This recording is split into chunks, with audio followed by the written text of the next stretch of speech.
What is going on, everybody? Welcome back to the channel, man. I hope you guys are having a great day, even better weekend. The weekend is here today. The day you're seeing this is Saturday.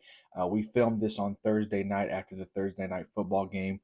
Um, I felt like that was a good time to drop it. You guys are also going to be seeing soon the full slate picks video that we've been doing every week. But I feel like this was a good time since I started later on in the football season, back up with content. This would be a good time to do a power rankings list. Um, you guys might not have seen it, but I did something very similar with the NBA. It's going to be the same thing here, 10-1. A little bit of why I think this team is in the top 10 and the spot that they're listed at, and then we'll just talk about them for a second and we'll move it on. So it'll be short, sweet, hopefully a little bit shorter than the NBA one. I was trying to get into a rhythm in that video. A lot more editing in that one. So hopefully we can get through these pretty easily. So with that being said, let's go ahead and dive in to number 10. The number 10 team in this power ranking are the Pittsburgh Steelers. Pittsburgh Steelers, with the first game without Matt Canada, had 422 offensive yards. Their first game over 200 yards in like 27 games, something ridiculous. I only scored one touchdown. That is something to be noted. But the ball's moving a lot more for the first game back without Matt Canada. So I think that's a big positive. They've got a couple big games coming up. They still have a positive record. They're in a tough division. Obviously, the division is a little bit less tough with the quarterback injuries in there, but they still have yet to play Baltimore, I believe, and so that's going to be a big matchup. We'll see if the offense can kind of meet up to the standards of the Baltimore Ravens. Moving on to number 9 as a pleasant surprise, man, we got the Houston Texans. C.J. Stroud continues to ball, continues to play great football. The team around him looks really good. Obviously, the offensive line is a strength for the Houston Texans. They've built that very well over the years.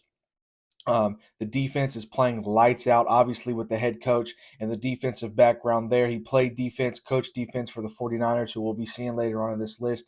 D'Amico Ryan says the guys flying around. They're playing great football, and it's been one of the biggest turnarounds we've seen since the Bengals did it with Joe Burrow and they made the Super Bowl run. I don't think this team's going to make it to the Super Bowl, but just the fact that they're competitive and they're above 500 is something to be said. Moving on to number 8, man, we got the Jacksonville Jaguars.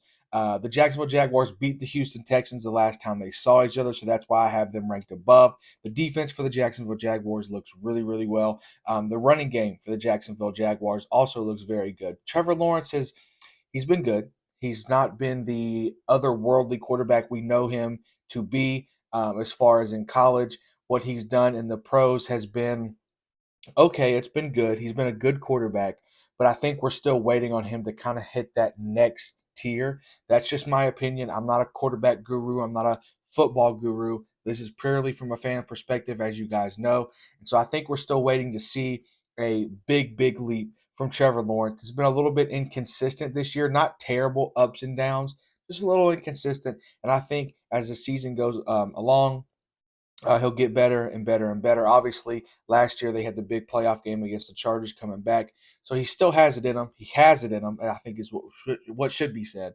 And so I think that's a good place for the Jacksonville Jaguars. Moving on to number 7, man, we got the Miami Dolphins, who just beat the New York Jets on the first ever Black Friday game. Obviously, we know what this team is. The offense is amazing. The defense took a big hit with losing Jalen Phillips to a torn Achilles.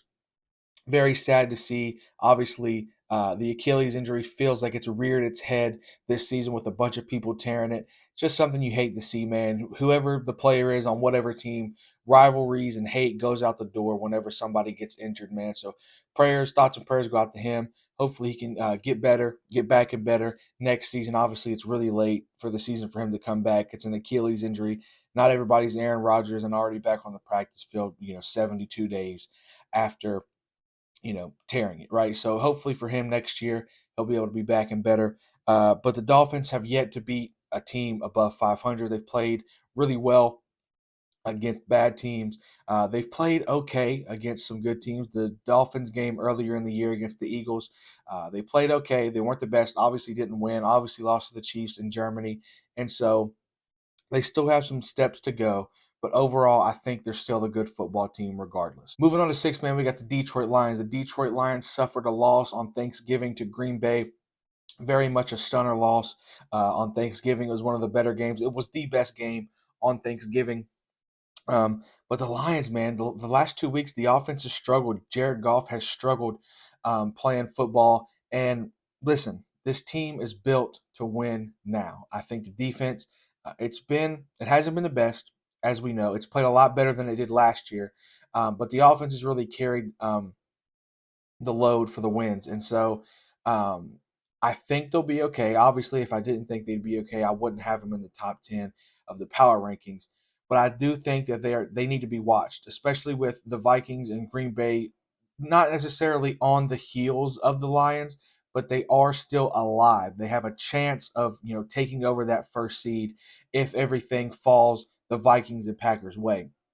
Not saying it will, not saying it's even likely. I'm saying it's an option. And so the Lions need to play like that is an option and not let this lead of wins slip away. Moving on to number 5, we got the Dallas Cowboys. The Dallas Cowboys just played the Seattle Seahawks on Thursday Night Football. I think that we all know what they do to bad teams. They beat up on them. They play really well.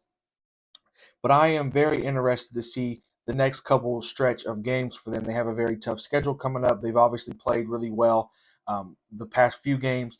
Dak Prescott has impressed me personally. I feel like he always has had the genetics. He looks the part.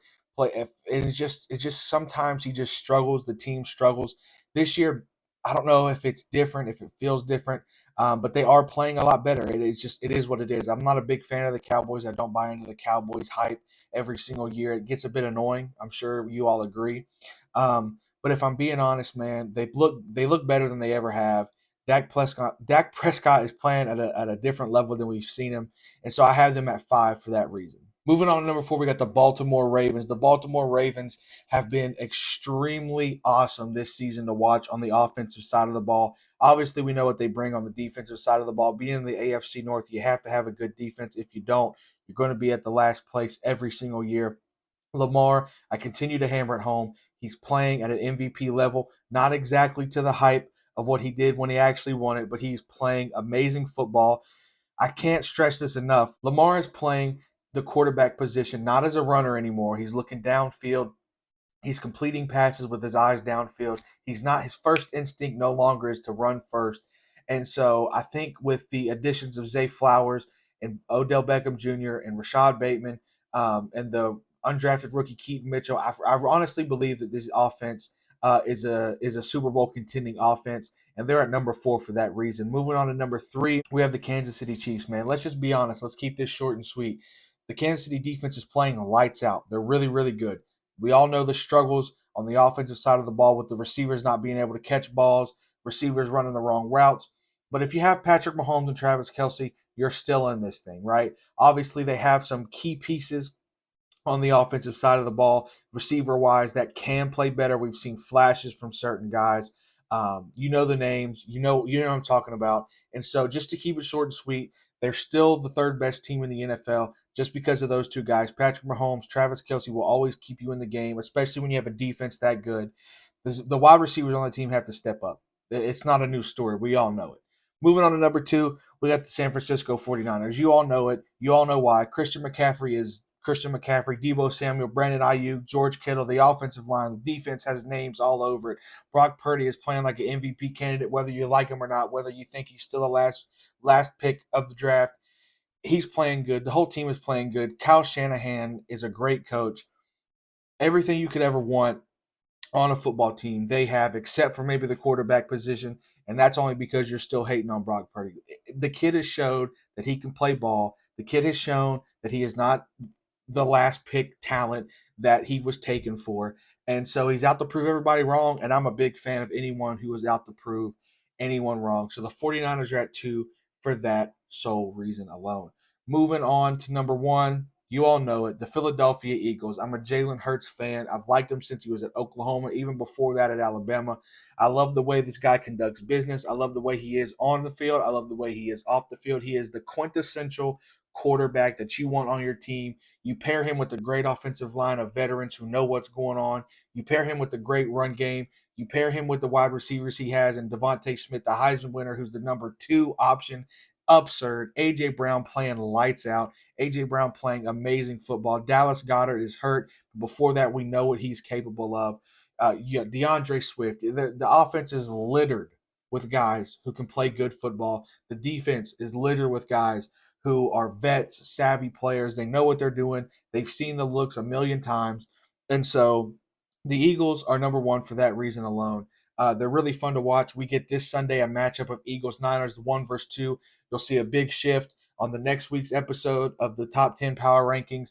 And so, yeah, I really hope you guys enjoyed today's video. Let me know where I'm wrong, where I'm right, what teams you put in, what teams you take out, where you put them in the ranking system. I'm really interested to hear what your guys' thoughts are. And so, yeah, man, that's pretty much it. Make sure you hit the description down below to get all the social media links. Make sure you join the Discord. You know the whole spiel. Make sure you subscribe if you're new here. Like, comment, whatever. Share this video out. And, yeah, man, I appreciate you guys for tuning in. Peace out.